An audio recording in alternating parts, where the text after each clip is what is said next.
So your connections in fashion and all the things you have, did those happen before Drag Race, or they all kind of happen like with Drag Race, post Drag Race? I Most of it happened post Drag Race. Okay. Because a lot of that also, like, I started seeing people who I admire and like who are now friends who would like my shit or like comment on my stuff, and I would be like, and I would fan out, and then I would meet them, and then it would be like, all right, now we're Judy's. It's hard to not fall in love with me once you meet me. So then, this is true. Everyone loves Detox. Everyone loves Detox, like because you're just y'all. Detox is like one of the few last people who is like just a genuinely good person. Like when you meet her, there's no agenda. She's taking care of you. She's sweet. Like there's no. And especially for me, I can talk for me. Like before, let me talk from an place. My therapist is telling me. For me, like I before Drag Race, they were like, I've said this on the podcast, a handful of girls that treated you like a rude girl, even though I was some nasty little local bitch. And you were never a nasty bitch, though. You were always sticking to me. Like Detox would come to my shows at Industry or at Hardware, and first of all, Detox walks in some opulent out of drag outfit, just big glasses, a full Gucci tracksuit, and walk into the stage slow, intentional, and cunty, and just throw $100 in singles at you, and you're like, oh shit.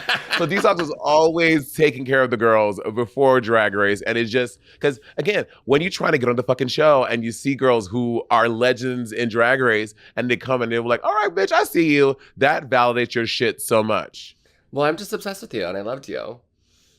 You were one of my favorite shows, and it was like your show, Tina Burner's show, where like every time I was in New York, I was like, let me stay a few days and like go. Because your show was like what, Tuesday or Thursday? Which one? Tuesday. And Tina's was Thursday or something like that. I can't remember. Yeah. So I would always be like, that's so weird that I remember that shit of all the random things. That's so long ago. Random things that I should remember that I don't. I know exactly what Monet's show used to be. Yes, you sure did. Monet and I went on a date once. It wasn't a real date, but we went to go see what did we went to go see X-Men or something together. It was an X-Men movie. I don't remember. Was it X-Men? Was it Dark Phoenix? No, it wasn't Dark Phoenix. Maybe X-Men Last Stand? Maybe it was Last Stand. Last Stand, I think, yeah. It was funny, though. I went to the theater in Brooklyn. Yeah. We went to go see it together, which was fab. But can we talk about this shrine behind you? Is this your Madonna shrine? It's my little Madonna. I need to add all my stuff from the celebration tour to it. And I guess I had to get something at Bob's and put it back there, too. Okay, wait. So what is the pink thing? What is the... Okay, yeah. Take it through each piece. Yes, I really do. Okay, so this is a poster that a friend gave me from the 80s. This is my Polaroid that I got at the Madame X concert. Word. This is... Okay, wait, Polaroid, like you took that picture or they were selling Polaroids? No, so she was selling Polaroids in the middle of the show, and then like whoever would go up there and bid on it would get the Polaroid. And so I got to that was my first kind of like interaction with her. And then of course, she was doing like 10 shows in each city, so I would go back every night and try to buy it again because we had so much fun. And she was like, she'd be like, girl, you got the Polaroid already, but come... One night she was like, her lace was lifting or something on the wig. She was like, well, since you're here, girl, can you fix this wig? Word, I was like, for yes. real? And I was like, yes, mom, here you go. And that's so iconic. This is my old Dick Tracy Breathless Mahoney mug. Word. How cute is that? Yes, so cute. Yeah, my little backstage pass thingy from Madame X. You see, so this our cute little our candle, editor... I can't remember who this is from. This is some candle. It's a Madonna candle. It's pink pepper and fig, and it was really great. But I burnt the shit out of it. Word. Our editor, Jay. I think you met my friend Jay, the cute one, the short cute one, who was with you at Celebration, or no?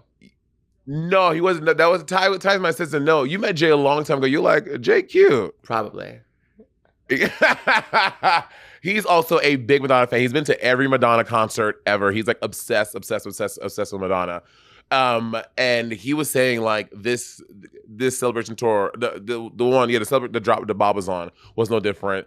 This is my first Madonna tour show I've ever been to, and I'm a fan of Madonna, but I think I was never like Madonna because my family's from the islands, we don't really listen to Madonna, but I can acknowledge like after going to see that fucking show and just to do it for 40 years, to me that's the crazy thing. Like to be like that girl for 40 years, I think it's kind of who's another artist that we can compare that to? I don't even know who else has been doing it that long and still doing it. They're all dead. I mean, Cher. Cher. You know, Cher. And some of some of those old 80s rockers, but like I don't think that they've all had like the kind of relevancy as someone like Madonna. That's the thing. Staying fucking relevant like her for 40 years. That shit is wild, you know? I mean, my one little thing was when I did the God Control video and I left the tour, and I was just gagged at how like y'all, when they say Madonna, she has eyes on everything in the show. Y'all saw the video, I was in it for what, 0.2 seconds? But every single dancer, extra, everyone in the show, before the shoot, we lined up, and Madonna went down the line to every person and looked at our outfits, said yes, no, yes, no, yes, no, change this, change that.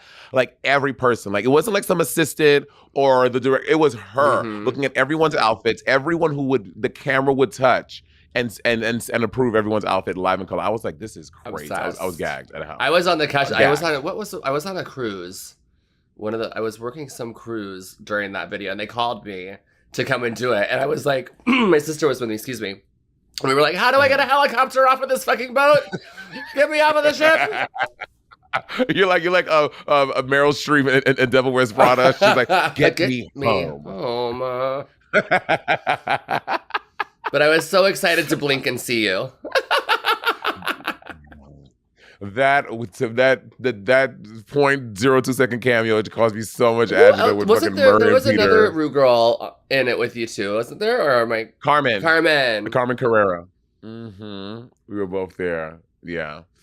Which was my second time meeting Carmen. See, that's my one thing about drag. I wish I